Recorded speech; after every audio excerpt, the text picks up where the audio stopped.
Hello, everybody. Welcome back. My name is Alexis, and today I have the amazing privilege to interview Nuno Michaels for Breaking Down the Borders.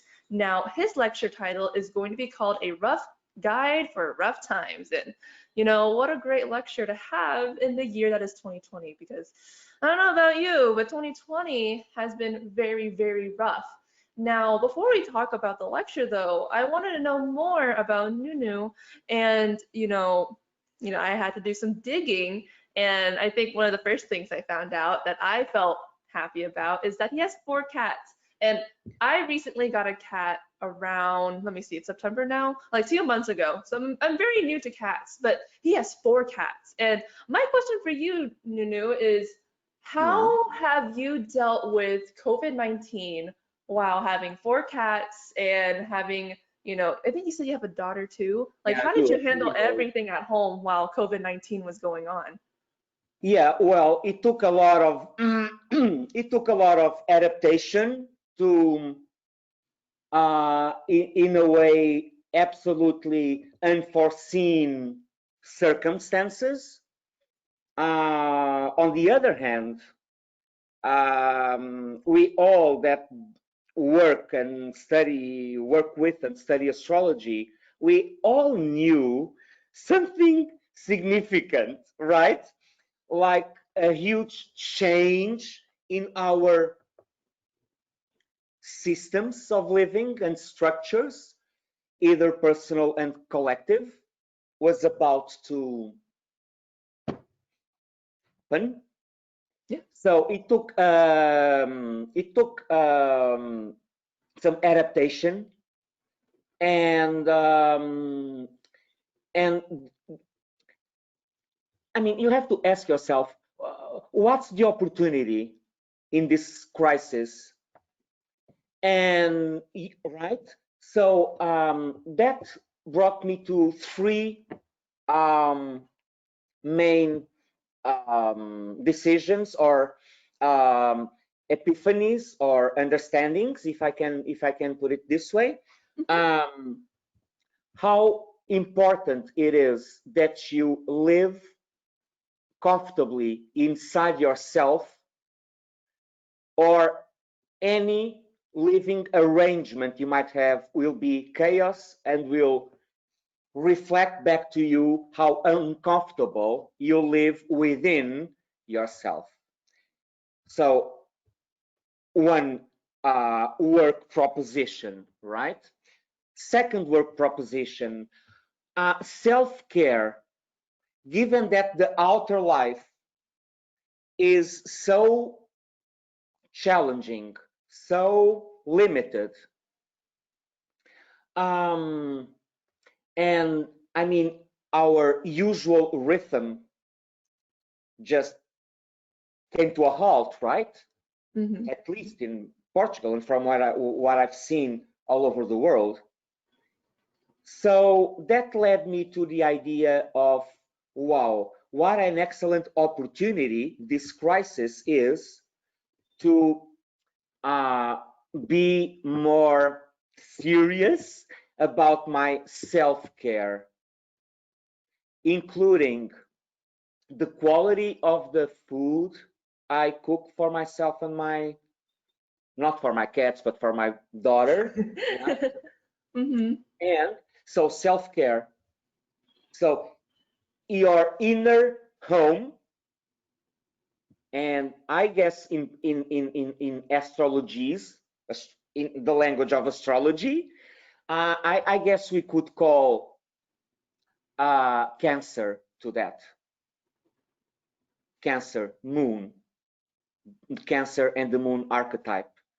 So your inner home, and how mm, the way you live within yourself, how comfortable, how familiar you are, right? Mhm. So that's one of the points. Self, yes, your own home. Uh, there's a phrase or a sentence that we associate in esoteric astrology with the sign of Cancer. And that phrase is, I build a lighted house and therein dwell. So that was the first opportunity that I grabbed when the lockdown came in the Ides of March. Sounds like Shakespeare, the Ides of March, right? And the second one was self-care, including exercise, working out, taking good care of sleep, but mainly to cook my own food and to cook the healthiest foods, also because of the immunity dimension to it, right? And we know, well, at least I have the fantasy to know from what I've read that one of the most important factors in your immunity is the emotional slash psychological, and the other one is nutrition. Because the main organ responsible are. Oh, Something happened? yeah, you like kind of went off a little bit, and then I heard something like, I heard a little noise, and then your voice came back. Okay, sorry. Some configuration just happened to change. Some Uranus transit happened here. I don't know. So I was telling about the intestines and nutrition and food as one of the major key factors in your immunity. And by then, in March, earlier this year, no one was clear about what it actually was, but we all knew that had something to do with contagiousness, immunity, and in a certain way, health, global health, right? Because the way I see it, everything happens in life through co-creation. So you, in the same way that you can co-create circumstances for a reality to come to your door, you can co-create different circumstances. In this sense, I talk about the crisis as an opportunity, because the crisis is what's objectively happening around you, and we all know things happen around us. But if we are home, if we are present, we decide how to respond even more than how to react, right? So if you have, like, you are living a crisis, so what are the opportunities? And the first one, so we can move along. So the first one was to lighten up the house, the building that I've been building for within myself in order to live there for the rest of my days. We are doomed to live with ourselves, right?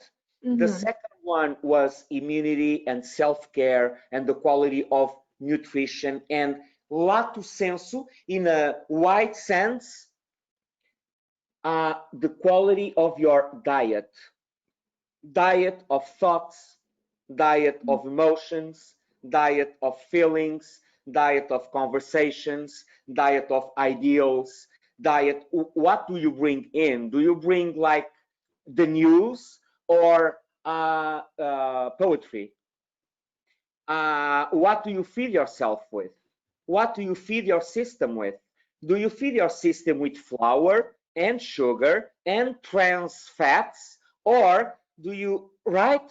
And in the same way that we have a responsibility to be on top of our physical diet, we have to be on top of our different levels, different bodies, different diets, i.e. physical, emotional slash psychological, mental slash cognitive slash intellectual slash where do you put your mind into, right? If the mind is an antenna, what do you synchronize it with? I don't even know if this word exists in English. I'm so sorry. This is not my main language, right? Is it translate? Is that the word? To, when you search for a radio frequency, you're tuning in. Fine tuning, I think. Fine tuning, yeah. So what do you use your mind as an antenna to fine tune to or to fine tune with? And that's part of the diet. And the third epiphany and opportunity that this crisis opened in my life and in my perception, in my, if I can say, my consciousness, was it suddenly dawned on me that I couldn't postpone much more, much longer. I couldn't postpone much longer my old yearning to get out of the town and move into the countryside and start growing my own food and to take care of the Mother Earth and to put love and dedication and like a constant gardener in the food I'm going to eat. So, and that was a huge opportunity, a huge change, and it would it wouldn't probably have happened this way if this hadn't happened. So it was, in a way, it was wonderful, and in a way, and for several other reasons, in a way, it was the best thing that could have happened this year, was this Mm. lockdown, Yeah. because it brought me, at least it that's how it worked for me, it brought me back inside when everything, like that Buddhist author Pema Chodron, she has a book, a wonderful book on Buddhism called When Things Fall Apart. So when things outside of you, when things in the outer structures, when things about outer authorities, when things about alien powers and alien circumstances and outer circumstances, when everything around you doesn't give you the feedback, the support, doesn't deliver, doesn't correspond to your expectations, you have to go inside, right? That's why things happen to people. Mm. They have to go inside, right? So in this sense, as we started witnessing some kind of collapse, but an outer collapse, at least for me, it was an opportunity. It was like, you cannot make believe this is not crystal clear, that you have to go back to the basics, to the essential, and to the essential in life, to live in peace, to take good care of yourself, take good care of your loved ones, and be response able. So get yourself together, do what you have to do, right foot in front of the left foot, get on with your life, do your things, and try to be at your best in case, and eventually that always happens, right? In case people around you need support. So how are you going to support or help or whatever? I don't even like much this word, to help, but how are you going to be available, actually really available for other people, if if you didn't take care of yourself first. So this lockdown was amazing for a number of reasons, and these three mainly. Am I making any sense? How does it resonate with you, Alexis? Oh, yeah, definitely. I think the moment you said that you had to, you know, go back into your inner home, I was sitting here and I was like, I had to go through my 12th house perfection year at 23. And when you said that, I was like, that was the first thing I learned about. And my birthday was right when the lockdown started. So, Wow. yeah, and then, but I do agree, like, I mean, I will say this. For me personally, I think from the way that you've described it, 2020 sounds like an amazing year. And it was amazing for me too. I mean, it was painful, but it was amazing. Like, Right. I'm a young astrologer, and because of COVID-19, I could not afford to be working at a restaurant anymore, and I had to become a full-time astrologer because all the restaurants were closed. Right. So I was forced to achieve my dreams. But I was like, well, I'm forced to Yeah, you achieve my took the dreams, but opportunity in yeah. what people call crisis, right? Hmm. That's amazing. I'm so happy for you. It's like Yeah. you were lovingly pushed into the next step of your, if I may call it, maturity.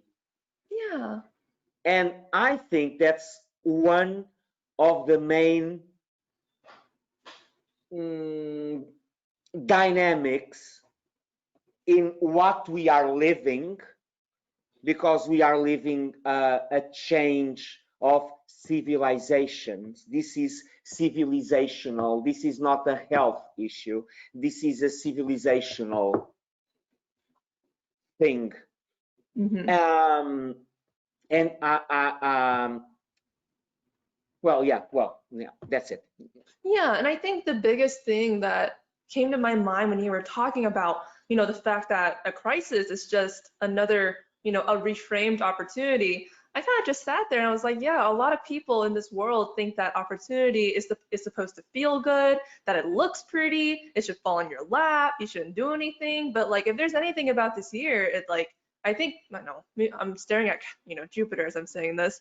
Opportunity isn't always like that. It could be painful. You may look at it like it's a curse, but it could be a blessing in disguise. Like Yeah, opportunity doesn't always look so glamorous, nor do I think it needs to be. yeah. Do you happen to have Jupiter in Pisces by any chance? No, my Jupiter's in Aquarius. Ah, okay, Yeah, okay, I'm not that okay. young. Because you're speaking like a woman of faith, of deep faith, Oh, thank you. I right? see that as Because a compliment. yeah, Yeah. well, because I'm a deeply religious person. Mhm. I don't mean Catholic or Protestant. Mhm. Yeah, I'm religious, and I think the only way to live, not to survive, that's another thing, but Mhm. the only way to live uh, is with grace and awe. Yes. How amazing, how intelligent, how loving life is. But the human mind doesn't allow us to recognize the perfection in the work of the architect. What the mind allows you at, at most is when you look back into the circumstances and oh, now I understand, because that's the nature of the mind's work, right? To understand, to accept. I have to understand why he did that. I can't accept it without understanding. We all put, right, this this uh, rules. We all impose these rules on life, and the mind doesn't allow us to recognize how wonderful, how loving, how intelligent, how supremely intelligent the workings of the great being within which we have our lives and movements, right? The great being about whom not can be said. People call it like God, life, universe, supreme intelligence. And I think a religious heart, Mm-hmm. a gentle heart, a kind heart goes a long way, especially in times like this. Because if you start thinking, you won't get anywhere. Yeah, because life is just one of those things where, like, I mean, the mind is powerful, but not powerful enough to process mystery. I don't think we're supposed to. Exactly, Yeah, exactly, yeah. exactly. Mm-hmm. And the acceptance, the recognition, and the also the valuing of life doesn't come from, oh, life is exactly what I had planned, what I desire, what I fantasized. And I think that's part of our work if we are to become truly humans. It's to open the heart and live less, or not exclusively at least, from the head, from the Mm-hmm. mind. And when you think of the dimension of absurdity in all that's taking place, there you have the proof that the mind won't help you much. It might help you a little, Mm-hmm. but it won't help you much. What will make a difference is your ability to take life in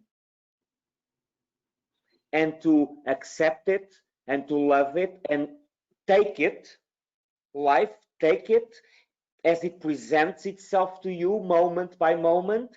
Take it in as a gift, as a gift. So, okay, so this is not a curse or bad luck. This is an opportunity for me to be more acceptant. Therefore, this is an opportunity for me to love more. Not in the emotional, romantic sense, but to love more. Because for me, love and consciousness are interchangeable. Mm-hmm. And love is the ability to recognize the perfection of the spirit through the workings of the forms or the Mm-hmm. circumstances. Yeah. So everything that helps you to open your heart, go inside and shut that mind, it's a blessing. Mm-hmm. It is. And the fact is, when this year ends, this year started with COVID-19 and all of this, but when this year ends, personally, I will have I will have had a huge upgrade in my life, Mm-hmm. accepting and dancing with it. So it's taking me to be more comfortable in my feelings within myself, to make sure the house I live within is light, peaceful.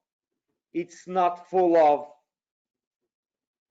unprocessed trauma, memories, emotions, expectations, fantasies, that kind of thing, right? Because Mm-hmm.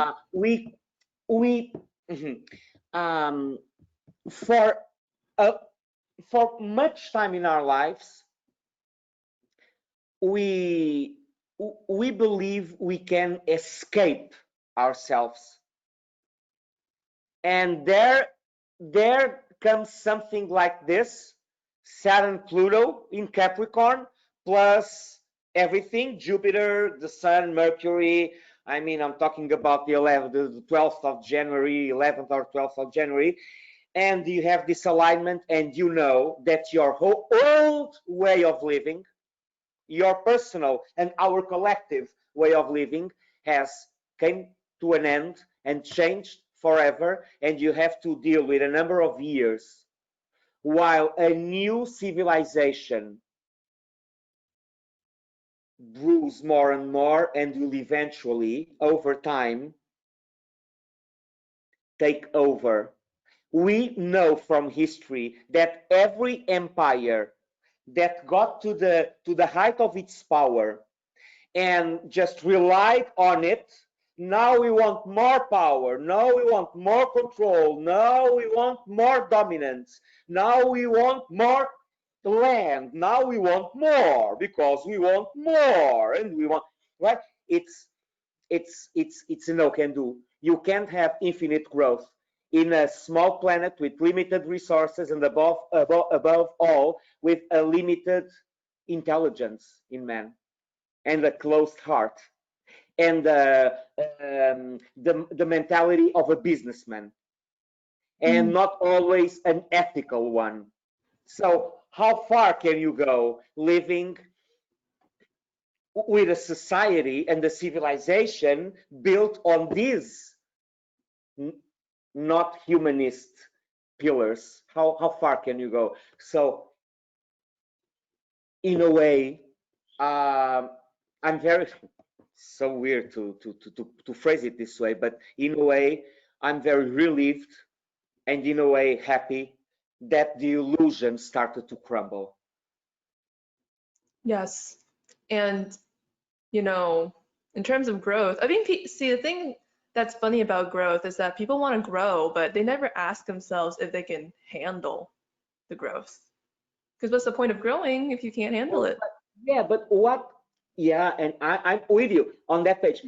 Hmm. And you also have to think, what is it that people refer to when they think of growing? Is having a larger house, or a bigger car, or more success, or instead of having a TV show to have two, or instead of having a street with their name like to have five? Is that really growth from a spiritual perspective, from a human perspective, or it's just the growth of stuff? I'll tell you what in biology they call the growth of stuff. They call it cancer. Yeah, normal growth, unmanaged growth of cell. Yeah, irregular cell growth. As right, a cell has to be and is aware that it belongs to a tissue, that belongs to an organ, that belongs to an organism, that belongs to an ecosystem. Hmm. And when the cell goes into an ego trip, she just wants to replicate itself with no consideration whatsoever for the concerns and needs of the larger whole. That's, in many ways, that's one of the main heritages of what started with the previous Pluto passage in Capricorn, industrialism. And we Mm. are the here, hey, we inherited those values, those principles, the belief that people own the earth and the land through successory rights, that people own the land, right? It's absurd. And that in order for me to grow, I have to exploit, or in order for me to grow, others must not.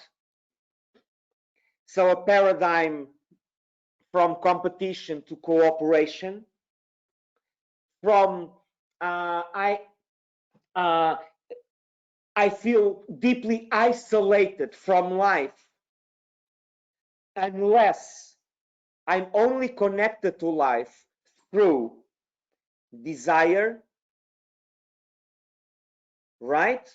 Mm-hmm. And when my desire is fulfilled, this is the psychological world of a 1-year-old. If my desire is fulfilled, oh, life is good. If my desire is frustrated, oh, can't be, why did it happen to me? So, and I think we are all being called to develop inner qualities, qualities of the spirit, qualities of the human heart, and not to keep so deluded by the world of forms and what people call success and 15 minutes of glory. Mm-hmm. And to be nowadays, you ask a teen, what do you want to be when you grow up? And the answer is, I want to be famous. I mean, so not a moment too soon. We collectively are having the opportunity to go back to the essere in Latin. Latin essere means that which refers to the being, so essential, essence. Mm. And I think that's one of the major dynamics in play, at play, these times, these rough times. Mm-hmm. They are rougher and rougher to the extent that you resist and resist. Mm-hmm. The more you resist the inevitability, Mm-hmm. I mean, you are creating suffering for yourself. That's what the Buddhists are been teaching us for 2,500 years or more. Mm-hmm. So I think we all could gain by developing a Buddhist perspective. Wow. My cat wanted to visit. Yeah, well, oh, What did I do? oh, He wanted cute. to visit. I know he is. He, It's a he. what's his name? Asher. Asher Asher? Love. Mm-hmm. Asher Love? Yes. I named Wow, him Love. gorgeous. And I would think he found his way into your life, right? Yeah, he did. I Yeah, got him during the quarantine. yeah. Yeah. Cats always find a way to come into our lives. We think we are looking for them. We think we are searching for a cat. We think we want a cat. We are answering to his movement. Yeah. You think you own a cat? Well, Asher Love owns a human. Yep. I'm just kidding. I'm just kidding, Alexis. No, it definitely is that way. It definitely can be that way. And, unfortunately, you have said so many amazing things during this interview. However, eventually, all conversations must eventually come to an end. So, is there anything else that you would like to say, or are you all set? No, I'm very happy to have this opportunity. I'm very privileged to having been interviewed by such a bright, intelligent person. Oh, you even did your homework. You even found, I don't know how you managed to do that. You even found that I have 4 cats. I mean, that's very good prep work. In French, we have a repérage, like the preparation for things. You did a wonderful job, and it's a joy to talk to you. So nothing more, Your Honor. Oh, me, your honor. Thank you. Well, to everybody watching, thank you guys so much for watching this interview. We will see you guys at Breaking Down the Borders.